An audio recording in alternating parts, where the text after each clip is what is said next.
A Rand Corporation fez um policy paper, ou um artigo, dando a conjuntura da guerra entre Rússia e Ucrânia e traçando cenários possíveis que vão afetar de maneiras diferentes os interesses da política externa dos Estados Unidos no mundo. Eu trouxe esse artigo aqui para conversar com vocês porque eu acho que ele é um exemplo de uma boa análise de conjuntura e porque a gente tem que entender o que está acontecendo entre Rússia e Ucrânia e como pode terminar ou não, quanto tempo vai terminar a guerra que está acontecendo por lá e como isso vai afetar os Estados Unidos, que lógico que se afeta os Estados Unidos, afeta o mundo todo e vai nos afetar também aqui no Brasil. Mas o que é a Rand Corporation? A Rand Corporation é um think tank, ou seja, uma casa de análises que faz análises dentro do campo de estudos estratégicos e militar, também economia relacionada a isso, e faz isso desde 1948. Eles têm um funding, né, um aporte financeiro que vem do governo dos Estados Unidos, mas também de instituições privadas que são interessadas nessa temática. Isso para colocar aqui para vocês que não é uma análise isenta, como não é nenhuma análise em nenhum lugar do mundo. Mas eles fazem um bom uso de ferramentas de análise de conjuntura e que eu julgo que são instrutivas para a gente e também são informativas e colocam algum contexto para a gente entender o que vai acontecer. Outro ponto importante aqui, que não dá para esquecer de falar, é que a Rand ela faz análises para a tomada de decisão de atores públicos, de governos e também de congressistas. Enfim, ela cria um caldo na opinião pública que tem grande reverberação. Influencia de fato nas tomadas de decisão. E por isso que é importante a gente falar. Mas, primeiro, o que é a Rand Corporation? A Rand Corporation, ela é, como eu falei, um think tank que foi fundado em 1948, que faz essas análises que eu falei na área de estudos estratégicos. E aqui ela tem uma grande ligação com o complexo industrial militar dos Estados Unidos. Ou seja, tem uma entrada econômica bastante significativa. E ela faz essa análise de conjuntura e que os 3 pontos que eu falei que eu falo que são importantes numa análise de conjuntura e que estão presentes aqui nesse texto são, primeiro, eles identificam os atores envolvidos de maneira muito, muito interessante e os diferentes interesses de cada um deles. Depois, eles classificam esses atores dando os poderes que cada um tem, ou seja, analisando as capacidades materiais, industriais, militares de cada um, focadas nesse interesse específico de debater os estudos estratégicos e a política externa dos Estados Unidos. E por último, eles traçam cenários e tentam entender como cada um desses atores vai ou não conseguir atingir os seus objetivos nessa guerra entre Rússia e Ucrânia. Claro, com foco nos Estados Unidos. Como é que esse texto começa e qual que é o estofo dele? Primeiro, eles partem de uma conjuntura específica que se deu agora no final do ano de 2022, que foi a contra-ofensiva da Ucrânia contra a tomada de territórios da Rússia ao longo aí do ano de 2022, né? Lembremos que a guerra começou dia 24 de fevereiro de 2022 e agora, tô gravando no dia 18, dia 24 agora vai fazer um ano, 365 dias de conflito. Então, ao longo de 2022, toda a Rússia foi se movimentando, começou com uma guerra muito mais invasiva, que tinha movimentos rápidos, atacando cidades de maneira bastante contundente, e agora ela se transformou. E os eventos do final do ano 2022, eles foram dessa contraofensiva, que permitiu à Ucrânia a retomada de Kherson, ali no sudeste da Ucrânia, Kharkiv também, entre outras regiões, mas isso expõe que a Rússia ainda permanece com o controle do Mar de Azov, com o porto de Mariupol, com a região de Donbass, também com uma parte de Kherson, entre outras regiões ali que estão no Mar de Azov, também no Mar Vermelho, Mar Negro, quer dizer. E isso coloca uma situação muito parecida com a Primeira Guerra Mundial, que era uma guerra de posição, ou seja, com trincheiras bem identificadas e posições de defesa ou posições de estacionamento das tropas que são muito, muito estáveis, né? Elas estão pouco sujeitas a serem mudadas agora. Então esse cenário aí, muito parecido com a Primeira Guerra Mundial, uma guerra que está sendo travada aí nessas trincheiras, nesses fronts, que parece que tem poucas mudanças ao longo do tempo e tem a chance, sim, de se alongar por muito tempo. E esse é o cerne da análise da Rand. A análise da Rand é, basicamente, evitar uma guerra de longa duração. Eles acham que isso interfere no interesse dos Estados Unidos. Isso é deletério para o interesse dos Estados Unidos. Mas como isso aconteceria? Eles lançam 5 pontos que são fundamentais para a gente entender a trajetória dessa guerra. Como ela está acontecendo agora, quais são as possibilidades que podem ocorrer, nesse espírito dos 3 elementos que eu coloquei ali, e como isso vai terminar, como isso pode terminar, alguns cenários possíveis. O primeiro elemento deles, e a primeira preocupação da política externa dos Estados Unidos, é a escalada para uma guerra nuclear. Depois, é a entrada de membros da OTAN na guerra, ou seja, a aliança entre Estados Unidos e diversos países da OTAN, contra a Rússia. Um terceiro elemento é a questão do controle territorial da Ucrânia. Quem vai controlar o quê? Como é que isso vai levar ao final da guerra e como isso pode aparecer lá para o final. Outra questão importante é a duração, né? Todas as questões aqui estão interligadas. Se vocês analisarem bem, eu vou tentar mostrar isso ao longo da nossa conversa, mas tá tudo interligado. E por último, são as formas de terminar a guerra. São esses elementos aí que vão coexistir e vão explicar o final, o desfecho de se a guerra vai ser longa ou não, que a Rand fez análise e é isso que eu quero trazer para vocês. Começando aí pelo primeiro ponto, a possibilidade de guerra nuclear é uma possibilidade que nunca esteve tão alta nas últimas décadas. Isso quer dizer que na Guerra Fria não houve mais possibilidade de guerra nuclear? Com certeza. A crise dos mísseis em Cuba foi o exemplo máximo disso, né? E aí daí surgiram muitos movimentos contra as armas nucleares que iam impedir, por exemplo, o inverno nuclear, ataques nucleares e respostas imediatas. Tudo isso aconteceu. Então, a gente está falando pelo menos aí depois do final da Guerra Fria, da dissolução da União Soviética. Então, estamos num conflito muito importante entre dois estados, ou pelo menos entre Rússia e OTAN, que são vários estados, e muita coisa pode se definir a partir daí. Portanto, a escalada nuclear é uma possibilidade, e o ponto que seria contra essa escalada seria o fato de que, no momento que a Rússia utilizar uma arma tática nuclear ou uma bomba suja, uma dirty bomb, isso vai fazer com que a Rússia não seja apenas sancionada, como ela está agora, mas ela seja bloqueada economicamente, como Cuba é, e que haja uma perda econômica de tal maneira que a Rússia não consiga mais um apoio popular, ou seja, Putin perca o seu apoio popular, e isso faça com que os esforços de guerra sejam esvaziados lentamente. Então essa é uma preocupação, ela é plausível sim, e os pontos que efetivamente vão colaborar para a existência de uma guerra nuclear, eles estão no fato de que a Rússia já é sancionada, então mais uma sanção não é uma diferença tão grande para a Rússia agora, e sanções mais pesadas podem ser sim desviadas, e aqui a gente precisa colocar a questão das alianças entre Rússia, China, possíveis alianças entre Rússia, Paquistão, Índia, outros países que podem prover essas necessidades econômicas que a Rússia pode ver faltando numa eventual sanção. Isso já acontece agora. A guerra entre Rússia e Ucrânia é uma guerra que a Rússia entende que é central. Essa guerra é uma guerra existencial para respeitabilidade, para demonstração de poder do Estado russo. Então, perder essa guerra pode ser muito importante e pode incentivar o uso de armas nucleares. Da mesma forma que, a partir do momento que grandes perdas militares comecem a ficar evidentes, isso pode levar ao governo do Kremlin a fazer uso de armas nucleares. Então, a gente tem essas situações que vão balanceando a questão do uso de armas nucleares. É possível que não sejam utilizadas, há meios, né? Eles tentam colocar isso no relatório, de que essas armas não sejam utilizadas porque o uso delas vai impactar os Estados Unidos, que vai ser obrigado a responder. E aí entra a questão da entrada de países da OTAN no conflito. Isso pode se dar de várias maneiras, uma delas é a questão nuclear, que isso vai forçar uma aliança definitiva e de entrada efetiva desses países, não apenas oferecendo auxílio, mas outro seria um erro ou um ataque deliberado do Kremlin contra países que fazem fronteira com a Ucrânia ou que a Rússia pense que estão ajudando de maneira muito sistemática e que de fato estão na guerra e precisam ser contidos também. Aí a OTAN vai se juntar e vão se colocar ali no esforço de guerra com os soldados da Ucrânia que já estão ali lutando, né? E a outra questão, que é uma questão mais ligada ao território, daí isso já nos leva ao final, né? Então eu vou repetir o que eu vou falar aqui no final, que é basicamente assim, tendo em vista esse diagnóstico de que a guerra agora está num momento muito parecido com o que havia lá na Primeira Guerra Mundial, é evidente que o controle territorial e as negociações que vão se dar em relação a isso são muito difíceis, né? Porque ali, as posições estando estáveis e tendo esse apelo por parte da Rússia de que a preservação dos territórios em que ela está é muito importante, porque ali há russos étnicos, há um controle necessário para proteger russos que estão fora da Rússia e estariam na Ucrânia, sofrendo perseguição. Isso realmente impõe à Rússia, né? E faz o pensamento russo ser no fato de apoiar que esses territórios permaneçam com a Rússia. Por outro lado, a Ucrânia ela não quer ver o seu território antigo vilipendiado, quer retomar essas posições, e essa necessidade de retomar ou não o controle territorial completo, ela é bastante presente em cada um dos atores, o interesse deles é muito ligado a isso. Só que aqui a Rand deixa uma questão que é, para chegar à paz, talvez isso tenha que ser, de alguma forma, flexibilizado, né? Isso tenha que tomar outra importância dentro das negociações ali para o final. Então, isso é um ponto importante, controle territorial, mas no final das contas é muito difícil de garantir que tanto Ucrânia ou Rússia vá conseguir manter, de acordo com seus interesses, partes do território ucraniano. Outro ponto é a duração. E aí também isso nos leva ao final, mas que a duração ela é um fator central. E isso tem muito a ver com a percepção de que Rússia e de que Ucrânia têm em relação ao seu poder.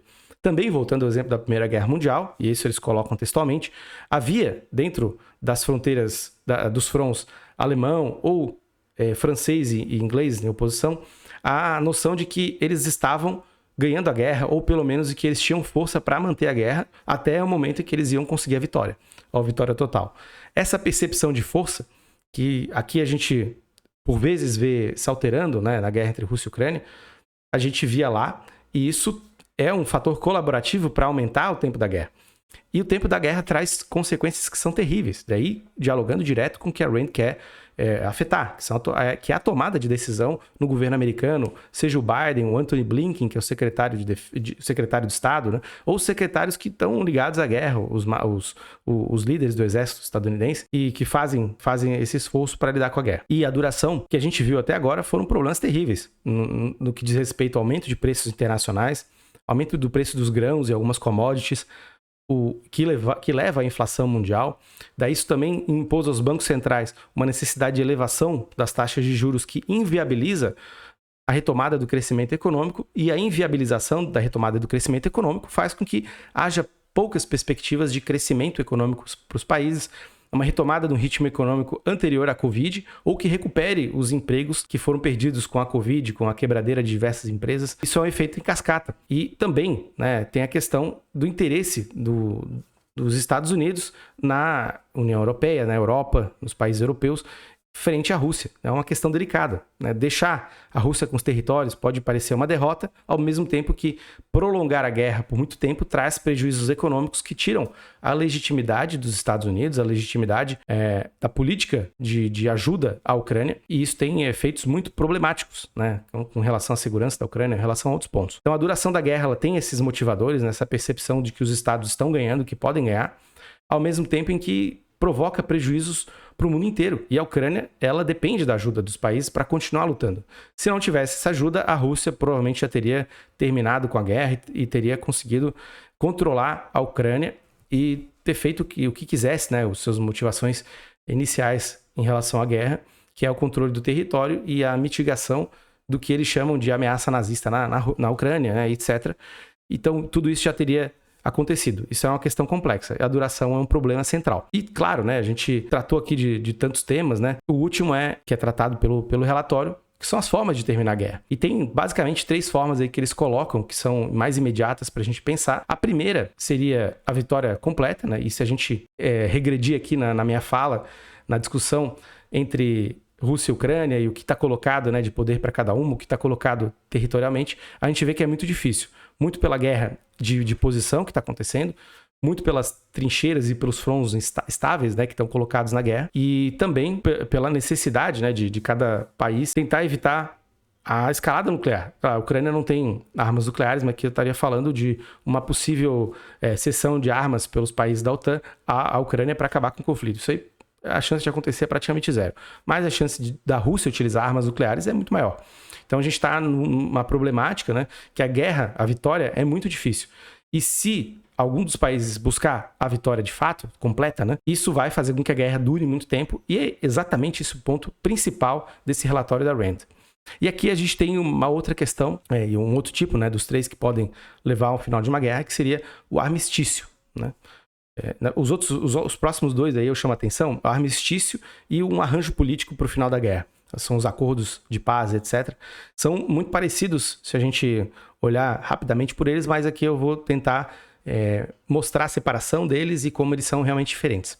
O armistício, o que ele tem? É realmente a paz imposta por uma negociação entre as partes em que são criadas, por exemplo, como há na Coreia, entre Coreia do Sul e Coreia do Norte, uma zona desmilitarizada em que a guerra para onde está, ou seja, fica tudo parado, e eles acordam que não vai haver mais agressões mútuas, porque isso é prejudicial para ambos, e dessa forma a paz é alcançada por esse acordo, né? Por essa visão de que ao continuar a guerra não é bom para ninguém e que é melhor continuar e ter os seus caminhos, cada um no seu caminho, mas parado onde estão. O que isso provocaria? Isso provocaria um comércio mínimo entre Ucrânia e Rússia, praticamente zero, fronteiras fechadas, uma Rússia que poderia estar em constante estado de guerra, mesmo com armistício, né? Porque armistício é uma necessidade de tentar buscar paz por uma maneira de um acordo muito mais rápido do que o arranjo político. Mas aí várias questões são colocadas, que é, de fato, como que a Ucrânia vai se manter ao longo do tempo depois desse armistício,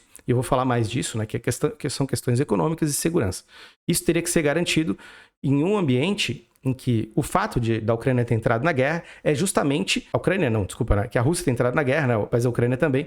Mas a Rússia vê que a Ucrânia estava entrando cada vez mais perto da OTAN, estava ficando cada vez mais ligada à OTAN e queria, de fato, fazer parte. E com o armistício, né? E a necessidade de manter uma estabilidade política, econômica e segurança na Ucrânia, as ajudas vão ter que continuar acontecendo e isso pode ser percebido pela Rússia como uma ameaça igual à ameaça que levou eles a entrar na guerra. Então, o armistício é muito instável e pode provocar problemas. Agora, uma outra forma que é colocada aqui pelo relatório é o arranjo político, o acordo político, são acordos de paz, que basicamente são o quê? São acordos, né? São negociações feitas no sentido de ver em que estado as coisas estão, da guerra, a questão territorial, e fazer com que ambas as partes, né, cedam em diversos pontos que cada uma tem, né? Ou seja, categorizar hierarquicamente os seus interesses, tentar atender eles da maneira mais equilibrada e ótima possível, para que o esforço seja não de parar a guerra onde está e criar zonas desmilitarizadas, mas promover uma relação mínima que esses países possam ter, mas que leve à paz. Os esforços são de paz e não de parada de guerra, e não de tentar evitar agressões. Aqui, claro, as agressões vão ser evitadas, mas com acordos políticos, né, com acordos territoriais, com acordos econômicos, que eles não cancelem relações mínimas que os países tenham. Então, dados esses pontos, a gente tem que ver qual que é a probabilidade maior de se atingir cada um deles. A vitória total, como eu já deixei mencionado, né, mas mais claro, é muito difícil, impossível para não dizer, mas pode acontecer, claro. O armistício, ele é uma solução que também tem mais probabilidade do que a vitória total, mas ele é menos indicado. Por quê? Há questões ali sensíveis, que são importantes para o pós-guerra, e que apenas os acordos, e os acordos de paz, acordos políticos, podem entregar, segundo a Rand. E aqui eu vou colocar algumas questões, né, que são relevantes, porque para você terminar uma guerra, você precisa ter uma certa estrutura para o país que está envolvido. A Rússia, claro, ela sofreu economicamente de maneira muito grande, mas muito menos do que se esperava, inclusive do que eu esperava. Quando iniciou a guerra, o rublo chegou a 150 rublos para $1, agora está na casa de 60, 70 e oscila um pouco, mas a economia russa não parou, apesar de problemas de inflação também. A gente não tem como saber exatamente, porque os dados são muito complexos de serem conseguidos. Mas economicamente a Rússia continua funcionando, tem parcerias com o Irã, tem parcerias com a China principalmente, e são parcerias de investimentos que geram valor agregado, como infraestrutura, parte tecnológica. Tem uma parte ali militar que é muito nebulosa entre os dois países e não há uma convergência, até uma certa desconfiança, mas em todas as outras partes, os outros quesitos, eles estão bastante convergentes.